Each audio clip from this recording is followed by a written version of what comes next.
అయితే పైన మల్లన్న స్వామి శివుడు ఉన్నాడు. శివుని కాడికి దర్శనం చేసుకున్నాక వచ్చినాక కిందికి మేము ఇక్కడ మల్లన్న స్వామి కిందికి గృహ లోపలికి పోతున్నాము. గృహ లోపలికి పోతుంటే నేను, మా అమ్మ, మా పిన్ని, మా ఇద్దరు మర్దల్లో ఉన్నాము. ఉన్న తర్వాత మమ్మల్ని లోపలికి వచ్చినాక మా ముందర ఒక 5-6 మంది ఉన్నారు.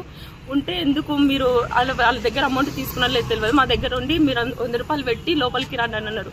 100 రూపాయలు దేనికైనా అడిగినాం. అంటే టికెట్ ఉందో టోకెన్ ఉందా అని అడిగినాం. టికెట్లే టోకెన్లే, నీకు చూడాలనుకుంటే నువ్వు లోపలికి రండి అంటే ఎందుకన్నా అడిగినాం. మీరు ఫస్ట్ దూరం జరుగురు అన్నారు. ఎందుకు దూరం జరగాలని కూడా అడిగినాం మేము.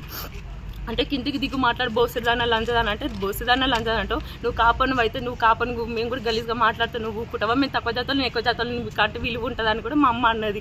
అన్న తర్వాత బోసిదాన పక్కకు జరగాని చెయ్యి మా అమ్మ మీద చెయ్యి పెట్టి ఇట్లా తోసింది. శ్రీనివాసరెడ్డి ఒకరు ఉన్నారు అక్కడ.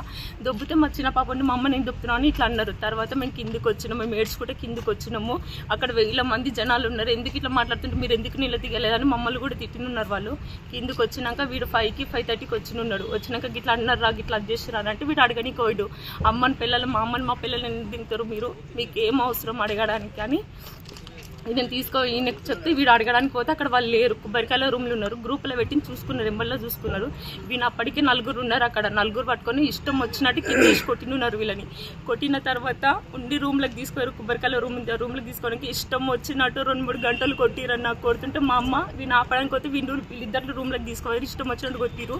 కొట్టిన తర్వాత నేను ఆ డెలివరీ అయిన అమ్మాయి చిన్న పాప ఉన్నది బయట అన్న కొట్టకన్నా మీ కాలు మొక్తాయేమన్నట్టు ఊళ్ళో మాట్లాడుకున్నాయంటే శిక్ష ఏంది కానీ మీరు ఇట్లా కొట్టకన్నా అంటే లంజాల దొమ్మలన్న మా జడలు పట్టి మా మెడలు పట్టి బయటకు నూకిరు. 2-3 చెంపల మీద కూడా కొట్టిరు. మీరు చిన్న లంజలు దొమ్మలు లంజలు మీ బతుకులేంటి మీరేంటి అని కూడా మాట్లాడి నీచంగా మాట్లాడిన తర్వాత పాప మొక్కను చూడండి అన్న, మీ కాళ్ళ కాడ పోతాడు, మీ కాలు మొక్కినాక పాపను కూడా తీసుకొని కాళ్ళ కాడ పెడితే పాపను కూడా కాళ్ళతో తనీరు వాళ్ళు. ఇప్పుడు ఏమో మళ్ళీ మొన్న హాస్పిటల్కి పోతే కూడా మళ్ళీ వీళ్ళని హాస్పిటల్కి పంపించిన తర్వాత ఒక రిపోర్ట్స్ అదేంటి స్లిప్పులు ఇచ్చిన తర్వాత మీ కేసు తీసుకుంటాం, స్లిప్పులు ఫస్ట్ హాస్పిటల్కి వెళ్ళి వచ్చిన తర్వాత ఆదేశం అన్నారు. తర్వాత మేము 3 సార్లు వీళ్ళు సర్పంచ్ తుకారాం రెడ్డి, సంతోష్ రెడ్డి వీళ్ళందరూ వాళ్ళతో రెడ్డిస్ మొత్తం కలిసి ఇక్కడ పిఎస్ దగ్గర ఉన్నారు. మేము కూడా మాట్లాడడానికి పోతే మమ్మల్ని 3 సార్లు బయటికి నెట్టిన తర్వాత వాళ్ళు ఏమేమి మాట్లాడి వెళ్ళిపోయారో వాళ్ళు వెళ్ళిపోయిన తర్వాత మా దెబ్బలు మేము స్లిప్పులు చూపిస్తే అప్పుడు మీరు ఏమైనా రాయాలనుకుంటా రాయండి అని చెప్పారు. అప్పటికి 9:30, 10 అవుతున్నది. ఆ తర్వాత మమ్మల్ని బయటికి నొక్కినాక మాకు తోచింది మేము రాసినాం. అంత టైం అని కాబట్టి మేము ఎక్కువ కూడా రాయలేదు కంప్లీట్. తర్వాత మళ్ళీ నెక్స్ట్ రోజు మమ్మల్ని పిలిపించిన తర్వాత ఉండి మేమే సార్ అంటే మీరు ఇట్లా రెడ్డిస్ మీద అది చేసిరంటే ఇది చేసిరంటే ఎందుకు కొట్టినవరా, మీరు ఏం పని ఉన్నది రాసకి మీరు గ్రూపులలో పెట్టాల్సిన అవసరం అంటే అవును సార్ మా అమ్మలు మా పిల్లలు అన్నాకే నేను గ్రూప్లో పెట్టినంత మాత్రం మా అమ్మలు మా అక్కలను కొడతారా సార్, ఆడపిల్లలను చూడ కూడా బయట కొట్టిరాదని చెప్పేసి వీడు అన్నాడు.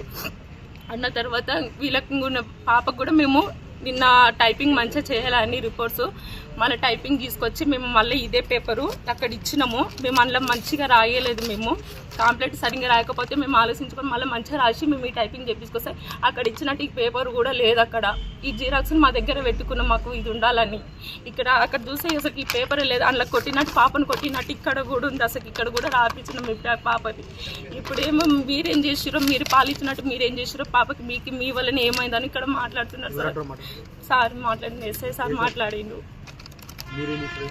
మేమంటే లేదు సార్ మా పాపకి ఏం కాలేదు, అక్కడ వాళ్ళు తన్నీరు కాకపోతే మా పాప మంచిగానే ఉంది, పాలు అవుతుంది కదా మంచిగానే ఉంది లేదని మేము అనుకున్నాం సార్. అయితే ఇప్పుడేమో సార్ ఏమో మీరే ఏం చేసుకున్నారు, ఫుడ్ విషయంలో పాల విషయంలో ఏమైనా అయ్యిందేమో అది మాకు సంబంధం లేదు, ఒకవేళ పాపకి పోస్ట్ మార్టం చేసినాక వాళ్ళు ఇట్లా ఏమైనా వెళ్తే అప్పుడు యాక్షన్ తీసుకున్నాం లేదని ఎస్ఐ సార్ చెప్పింది.